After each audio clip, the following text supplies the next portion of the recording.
여러분 오늘도 안녕하십니까? 오늘도 말씀 함께 나누겠습니다.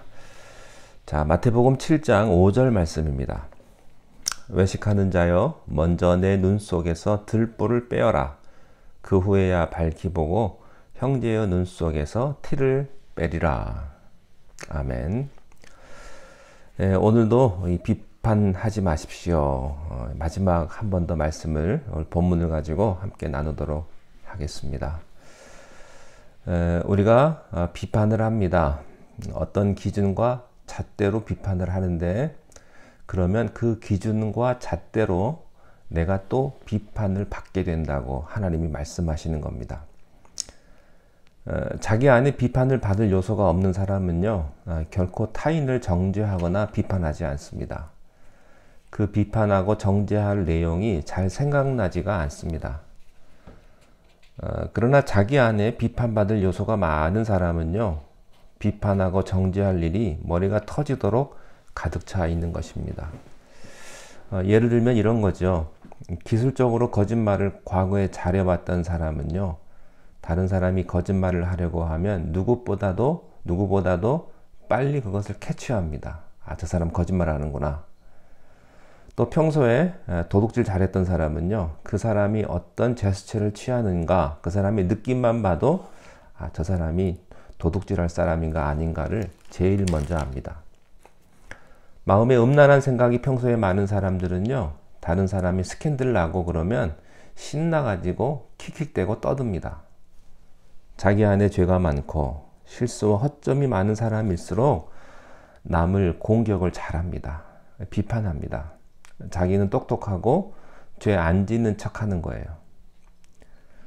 남을 비판을 많이 하는 사람일수록 허점이 많은 사람입니다. 남을 정죄를 많이 하는 사람일수록 제일 비판을 많이 받아야 할 사람이 그 자신입니다. 자기 안에 비판받을 일이 없는 사람은요, 다른 사람이 잘못한 걸 보면 신기하게 생각합니다. 아, 저럴 수도 있구나. 어떻게 저렇게 하지? 의아해합니다.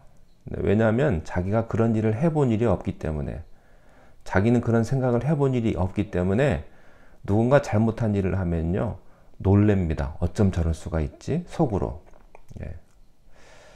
그래서요, 이 사람들의 특징은요, 또 다른 사람이 실수와 허점을 쉽게 이해를 할 수 있는 거예요. 그리고 오히려 관용을 베풉니다. 왠지 아십니까? 그 사람은 자기에게 비판받을 일이 별로 없기 때문입니다. 언제나 남을 위로하고 격려하고 축복을 해요. 여러분은 남을 위로하는 사람입니까? 아니면 남을 정죄하는 사람입니까? 예수님은 십자가에서 자기를 죽이는 사람들까지도 정죄하거나 비판하지 않았습니다. 정말로 예수 믿는 사람들은요, 어떤 의미에서는 바보 같습니다. 한 번쯤은 화를 낼 만도 한데, 한 번쯤은 소리 지를 것 같은데 그렇게 하지 않습니다. 그러나 이것은 무기력한 것도 아니고요, 또 남을 정죄하는 것도 아니에요. 그러나 할 얘기는 다 하는 사람들입니다. 이 사람이 참 그리스도인입니다. 남을 비판하지 않았기 때문에 죄인이 그 사람에 대해서 감정이 없어요. 여러분 한번 생각을 해 보십시오. 사람이 지내다 보면요, 좋을 때가 있고 나쁠 때가 있고, 또 나쁘다가도 좋아질 때가 있지 않습니까? 그런데 내가 한번 그 사람하고 관계가 틀어졌다고 내가 그 사람을 비판을 엄청 세게 했어요. 근데 나중에 그 사람이 돌아올 때요, 그 두 사람이 다시 만날 때 그 사람에게 쉽게 못 돌아옵니다. 비판하지 않은 사람은요, 돌아올 때도 쉽게 돌아올 수 있어요. 어떤 사람은 평생 소리 지르면서도 한 사람도 감동 못 시키는 사람이 있고요.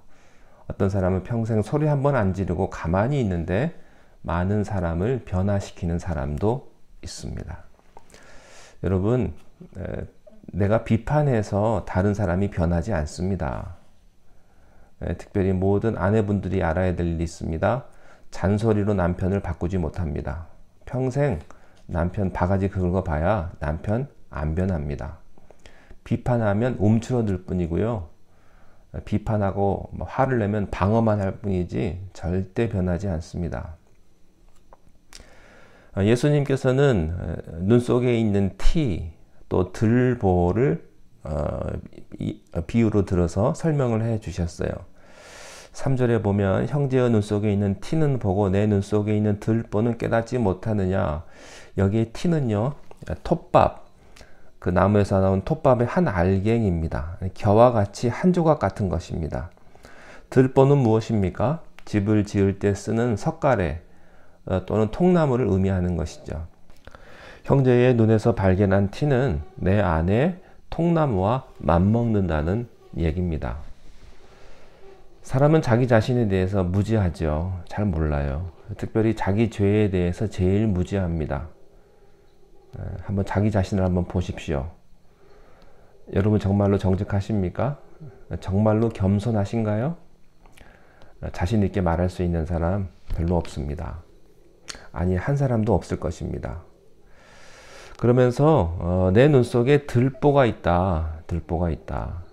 이렇게 말씀을 하십니다. 그리고 5절 말씀에서 결론을 내려주세요. 외식하는 자여. 그러니까 비판을 하는 사람을 주님께서는 외식하는 자여 이렇게 말씀을 하세요. 먼저 내 눈 속에서 들보를 빼어라. 그 후에야 밝히 보고 형제의 눈 속에서 티를 뺄 것이다. 상대방의 티가 왜 보이는지 아십니까? 여러분의 들보 때문에 보입니다. 들보가 없었다면 티는 보이지 않습니다. 그것이 사랑으로 보일 뿐입니다. 혹시 여러분 눈에 티가 들어간 것을 경험해 보셨습니까? 눈에 뭐가 들어가면 자기가 빼기가 참 어렵습니다. 자기가 억지로 내 눈 속에 있는 것을 내가 손으로 빼려고 하면요, 참 빼는 게 참 어려워요. 다른 사람의 허물을 고쳐주는 것은 여러분이 못합니다.